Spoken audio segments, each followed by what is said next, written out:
This is SSPTV News, brought to you by Samsung Productions and the Hazleton Standard Speaker. Supporters of two state centers for those with intellectual and physical disabilities sound off in Harrisburg. Good evening and thank you for joining us at SSPTV News. I'm Ken Carr and here's today's local information from SSPTV and the Hazleton Standard Speaker. A hearing was held in Harrisburg about the upcoming closing of two state facilities that care for people with intellectual and physical disabilities. One of those centers set to close is in Whitehaven. Secretary of Human Services Teresa Miller says state centers isolate residents and are no longer the standard of care. State Senator John Udicek asked, quote, "Are you suggesting these individuals involved in Lions Club, in parades, and in business groups in that community that they are not integrated in the community, that somehow they are institutionalized," unquote. State Representative Jared Mullery questioned the transparency of the process of closing the centers. Representative from the Institute on Disabilities at Temple University claims people are better off after leaving state centers based on a study. Others express concern for residents' health once they leave the centers. For more of the testimony, read Kent Jackson's article in today's Standard Speaker. Country music fans must be excited for this Saturday as Toby Keith will play at the Bloomsburg Fair. Our Janine Lassant gets the scoop on all of the entertainment at the fair this year. We are gearing up for the Bloomsburg Fair. It's the 164th anniversary. I'm with Brian Rowarski. He's in charge of the grandstand, and that means great entertainment coming your way. This year, the fair is happening September 21st through the 28th, and you have a big job of filling all this entertainment. We do, and we feel we did a pretty good job this year. You know, headlined Toby Keith on the last Saturday, Foreigner that Friday night, so we're very happy with the lineup of entertainment. Old Dominion Thursday night. Something new, different this year is we're doing the Demo Derby figure 8 race on Wednesday night. So we're kind of black as far as entertainment. We're just going to have a Demo Derby that night. This area is they like motor vehicle stuff, so we decided to add that in this year. Very good. How long have you been here with the fair? This is my second year. So we have 3-year terms, and hopefully we can continue. All right. How do people get tickets to all this entertainment? They can go to our webpage, bloomsburgfair.com, or they can call the grandstand office. Okay. Hoping for good weather, but this is rain or shine. It is rain or shine, but it's going to be nice this year. It's going to be nice because the Bloomsburg Fair, it's lucky, so in this area we always have nice weather. Exactly, exactly. And people come out to the fair even if it's raining, but I promise we're going to try for no rain. All right. Fingers crossed. Again, join us here for the Bloomsburg Fair. It's happening September 21st through the 28th. Time now for weather on SSPTV News. Some work being done on the Future Arts Center in downtown Hazleton this morning. Here's our forecast from the National Weather Service. Tonight will be mostly clear. It's nice with a low around 54 degrees. Thursday we have a 30% chance of showers, partly sunny with a high near 73. Showers mainly between 11 a.m. and 5 p.m. Thursday night mostly clear, lows in the mid-40s. Friday is sunny with a high of 70. Clear at night, lows in the mid-50s. Saturday 30% chance of showers, sunny with a high of 77. Down to 56 at night, 30% chance of precipitation. Mostly sunny on Sunday, high of 71, and Sunday night partly cloudy, low of 51 degrees. No rest for the Lady Cougar golf team, but no problem really. The Lady Cougars, they qualified some golfers for the District 2 individual championships at a tournament on Monday, and then on Tuesday they won the District 2 team championship. Grace Babinchak led the team with an 81, Isabel Ritz scored an 83, and Marin Dremok hit an 87. The Lady Cougars beat Scranton Prep and Tunkhannock for the title. Head coach Joe Boretsky complimented his 6 starters and 3 reserves and added that Olivia Meisowitz and Isabel Sarach had one of their best outings, hitting a 91 and 93 respectively.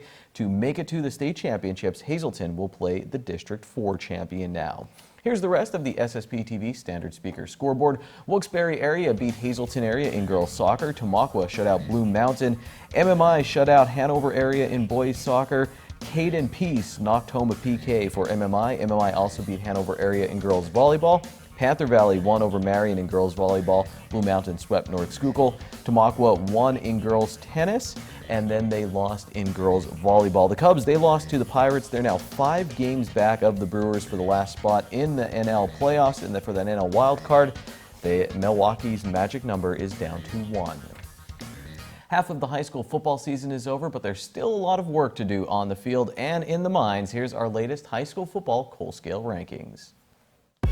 Marion and Shenandoah Valley are still looking for their first wins in the lignite grade for our teams in need of a spark. Schuylkill Haven rushed for 454 yards in their win over the Colts and held Marion to -7 yards on the ground. Marion will look to turn things around against Minersville on Friday. The 4-6-2 football crew was shut out by Nativity, and they host Panther Valley on Friday, with both teams aiming for win number 1. Hazelton area falls into the lignite grade after their third straight loss. The Cougars did lead Wilkes-Barre area 22-13 at the half in this game. Kellen Warner passed for 166 yards and 2 touchdowns for Hazelton area, and Matthew Casadas had an interception and 91 yards receiving. Monoy area is on fire. It's official. They jump up into the anthracite grade for our local teams on a roll. The Golden Bears won their third straight game, going to overtime to beat Hamburg. Danny Lawrence rushed for 188 yards and passed for another 129.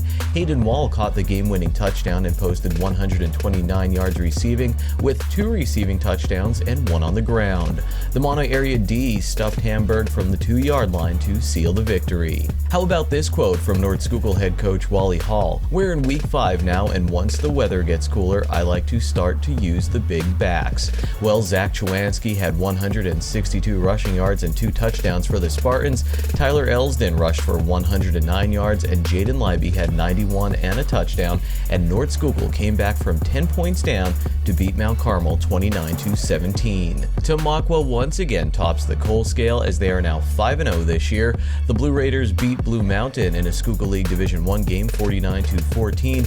Matt Kissler ran wild on special teams, returning a punt 55 yards, and that set up a touchdown, and he also returned a kickoff 94 yards for a touchdown. Pierce Demetriotis had a big interception for Tamaqua, and Nate Boyle rushed for 101 yards and 4 touchdowns. Our teams in the anthracite grade will be tested in week number 6. Monoy area will go up against defending Schuylkill League Division II champion Schuylkill Haven. North Schuylkill faces off against unbeaten Jim Thorpe, and Tamaqua is at home against Pottsville, who only has 1 loss on the year. But for right now, that's all the time we have in the mines. Before we go to break, who wants some free delicious food? Call us now, 570-455-7267, extension 108 to enter to win a gift card to Booty's Place in the Churchill Mall. We need your full name and phone number and today's secret word, olives. The winner will receive a $15 gift card to Booty's Place, quality homemade food made to order. You can only win once every 30 days on SSPTV. Coming up, Ron Marchetti has short shots, and we have a story about the Monoy area football team. And up next, see how Penn State Hazelton is trying to launch new businesses in the Hazelton area.